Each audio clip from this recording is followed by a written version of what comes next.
Hey guys, Matt, IronTrap Garage, and we are working on the Sweetheart Roadster project again. So last video, what we worked on was making the basic structure of the new dashboard for the car.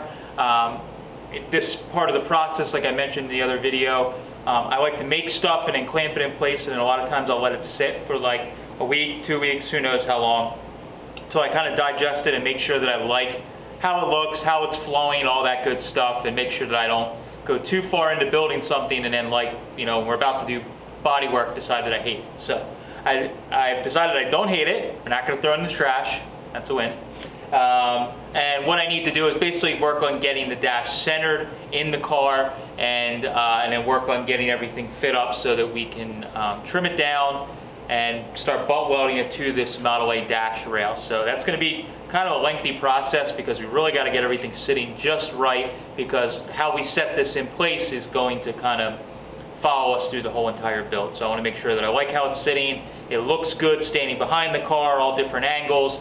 With it being a Roadster, we have to be a lot more careful about how everything looks as far as the dash and interior goes, because it's kind of right in your face versus a closed car that, you know, you've got to look down in a car, and the dashboard's a little harder to see. So what I've been working on in the background here, I have my laser all set up. I love using a laser for this kind of stuff because it helps you with second guessing everything. So I made a like ghosted center line in the cowl up here when we were doing the firewall, and I have the dash rail was centered there from when we were early on setting everything up, and I have it clecoed in. So I know that those are centered. We know the engine and trans is centered in the chassis. So I just set up my little laser level behind me and shot it down the car, going through the center of the back section of the car, through the dash. I got the dash actually centered in place. I just tapped it over a tiny bit, got it sitting where it needed to go, and I'm pretty happy with how everything is. So now what I can do is work on making some marks, witness marks, where we're going to trim the dash and start fitting everything up, and hopefully have it kind of hanging in the car here at the end, so it looks more like how it's going to look rather than just some clamps cobbled together. But who knows, maybe we'll throw it in the trash at the end of the video. Never know. We're going to find out along the way. Alright, so here's the dash, and the big problem we have right now is I made a dash on purpose too long, so we need to make the dash actually fit inside of the A-pillars here, so both sides. Dash is just a little bit too long, which I was okay with, and we knew we were going to cut it down. The other thing is I need to, I have the rough shape of this upper flange, but it doesn't match perfectly with where, like right over here, the original kind of dipped down real hard there, and I want to do something that's a balance between what I have in the dash and what was there originally. So we're going to kind of modify that as we go. But otherwise, I'm pretty happy with how everything's sitting. Looks pretty good. So I'm going to try and get behind the dash here and run a markup from behind where we need to trim this dash down on both sides. We know that it's centered here because it's right on my center Sharpie line that we made before we did any rolling or flanging. So yeah, this is a little scary, but we're going to mark it and cut it down, and fingers crossed that it fits when we're done. Alright, so I'm going to take my little Eastwood light here and try and get back behind the dash. See if we can get a mark made.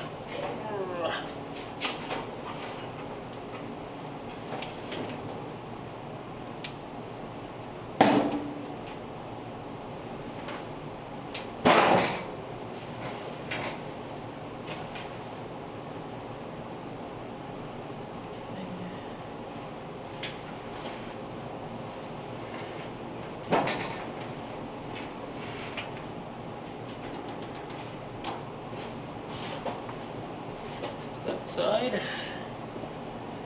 Try not to kick the laser. Under the dash here, going to show you guys kind of what I'm doing. Going to move my light.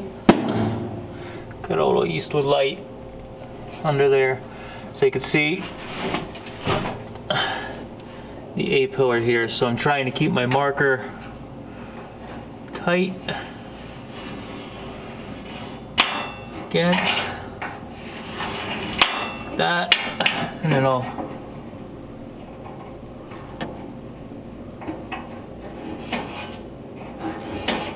there we go. So that should give me an idea where I need to cut We're going to be modifying the dash, so I'm okay with it being a little shorter because we're actually going to flow the dash into the doors eventually, I think. So I just want it to fit just inside of this flange here. So cutting on the inside of that Sharpie line should get us that on both sides. So I'm going to take it out and give it a try.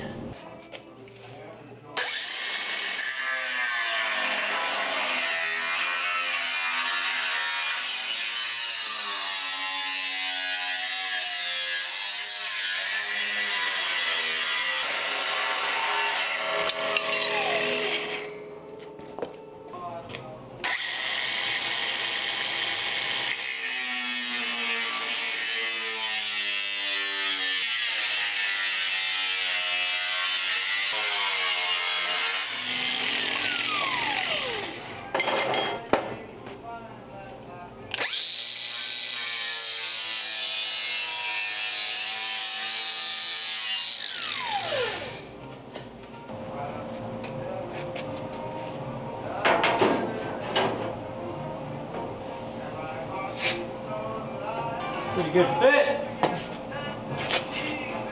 All right. Yeah. Not bad.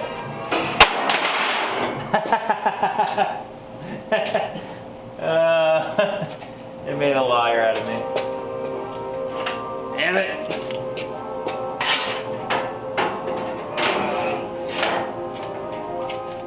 Alright guys, so we're going to be pulling the dash out of the Sweetheart Roadster.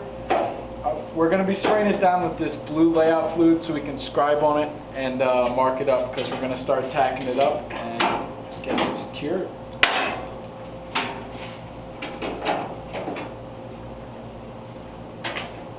Wait, do you want this top rail out too? No, leave the top rail in.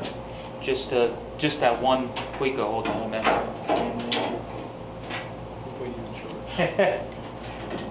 Turn away for one moment. There may be, there may not be, I don't know. That's fine. Just take this one out.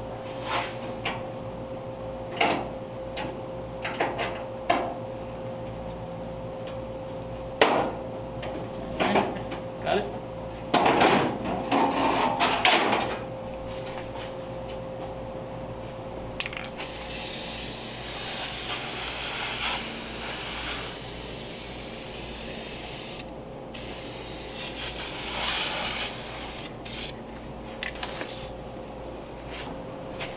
I think it was hooked underneath of the.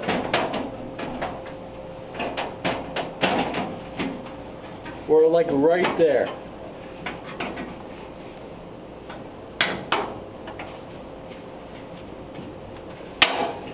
Why don't we swap?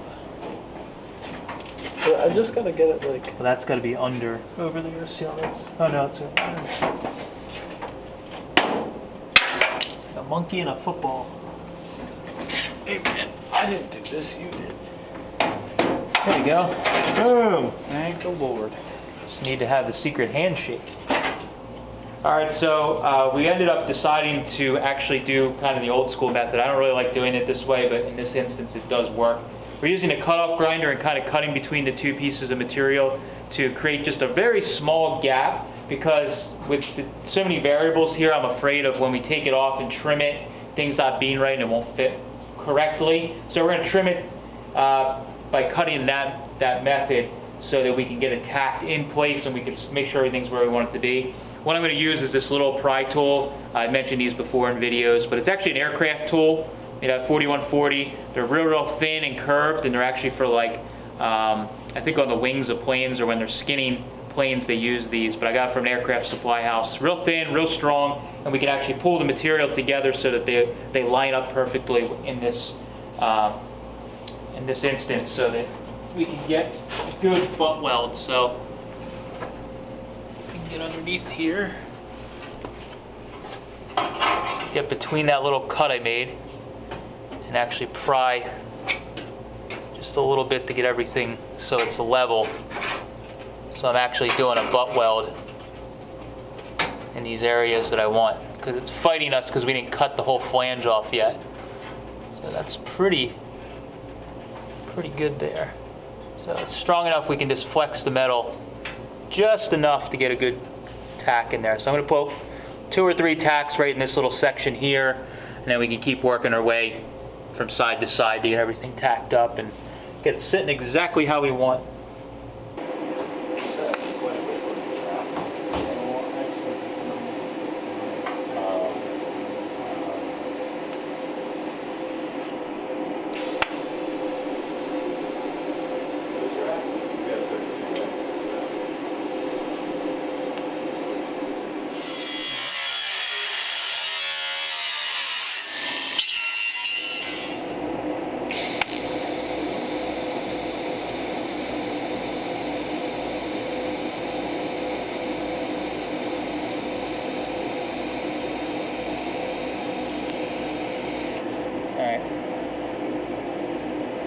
It'll bounce back. Ooh. See? And then you can just tweak it just that little bit. And we'll get the dash sitting where we want, but that's pretty good.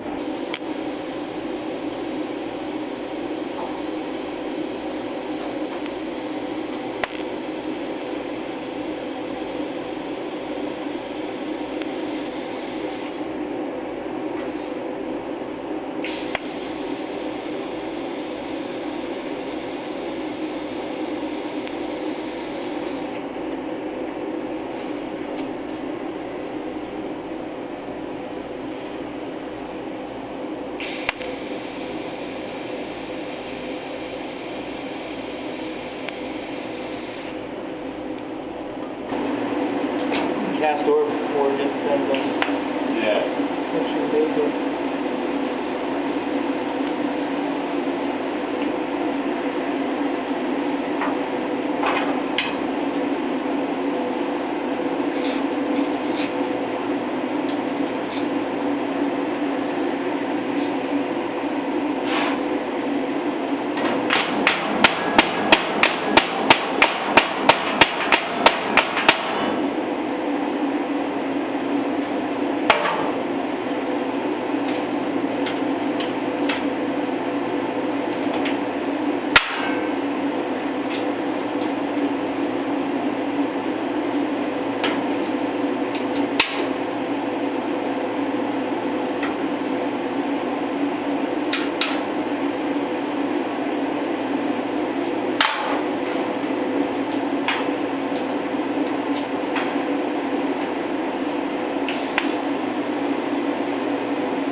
Leave that section alone for now. Shift over to the other side. Cut it, fit it.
Alright, so we're on the home stretch here. All I'm really doing is just using this pair of welding clamps and the little pry tool I was showing you guys, which I misplaced somewhere. And there it is. So using a clamp and the pry tool to just keep everything aligned and so that we don't get any of the seam overlapping. I'm not super concerned about everything being, as far as the seam goes, having some wobbles in it because I can't really get a dolly in there right now. We're just trying to get it tacked in the car so that everything looks good. I'm constantly going to the back of the car and checking, making sure I like how everything's sitting, that the dash isn't like drooping on us or moving with the heat. And it's coming out pretty good. So I've just been working with the cutoff grinder, and as you're seeing, tacking, and I cut a little bit, tack, and I'm kind of pulling on it, moving it around, and using this little pry tool to keep the seam going in the right direction.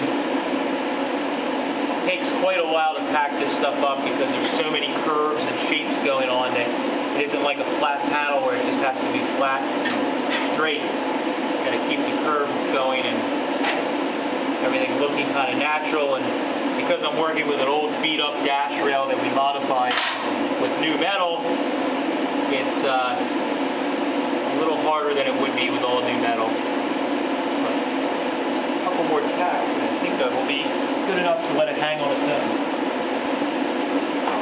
And I'm using a little bit thicker filler rod. Normally I use a 035 filler rod for when I'm welding sheet metal, but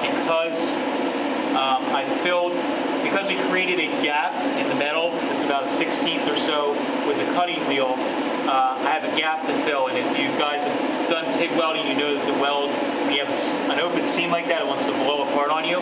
So I'm actually using 1/16 filler rod with a slightly higher amperage. I'm running at like 40 or 45 amps. And what I'm doing is I'm putting the filler rod right into this seam and melting it so that it right away flows into the seam and then I can blend it in. Otherwise, it's going to just blow the seam away if you try to use the thinner stuff and you can't get it in there. So I just kind of put a little dab of filler rod right on it to begin with, and then kind of blend it into the seam.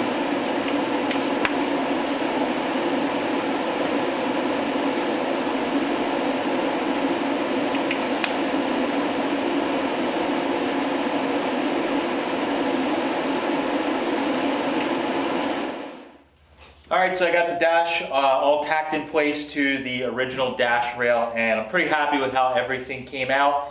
We still have a lot more welding to do on the dashboard and the dash rail to get everything fully welded, but for now it is looking good. We can stand back and just kind of visualize what we want, and that's kind of where we're going to stop the actual fabrication of the dash. What I plan on doing later on is we're going to actually fill in these gaps in the corners of the dash, because I'm actually going to make filler pieces that wrap around and go into the top of the door. So everything is we're going to be blending lines between hot rod and a full custom. So we're going to be blending some pieces into the door that when the doors shut, it'll all flow together and look really cool. So we're going to wait until we're further along. I kind of need to build the doors first and then do that piece second. So that's why if you see in some of the photos here at the end, there's some gaps in the corner of the dashes. That's because we haven't determined what that's going to be yet. One of the next things we need to do is make this little filler piece that is in front of that's basically where the original dash rail sat, where it sat up. We need to cut out this little piece that's dropped down and then make a filler piece to go across. And I'll probably weld it into the dash rail first and then not weld it into the cowl so we can take the dash in and out to metal finish everything and get it looking really good. So that's the next plans for that. Also, as I mentioned, I need to work on the hairpins. So we're going to be working on some of that in the future to get the hairpins all buttoned up so we can roll the car around a little easier, because right now it's kind of janky and kind of a pain in the butt to move it around. And I really want to get this thing pushed outside here soon so we can start visualizing how we're doing the windshield frame and all that different stuff. And we really want to be able to stand outside, look at the car from far away and get a nice side profile so we're not stuck in a corner of the shop and we build something that looks stupid when it's all done and in paint, because that's not good. So that's all we have for this one. Appreciate you guys following along on the Sweetheart Roadster project. As always, we do videos on Tuesdays, Fridays, Sundays. Make sure you subscribe if you haven't already, and you'll see us just working on all this cool stuff. Thanks, guys. Catch you later.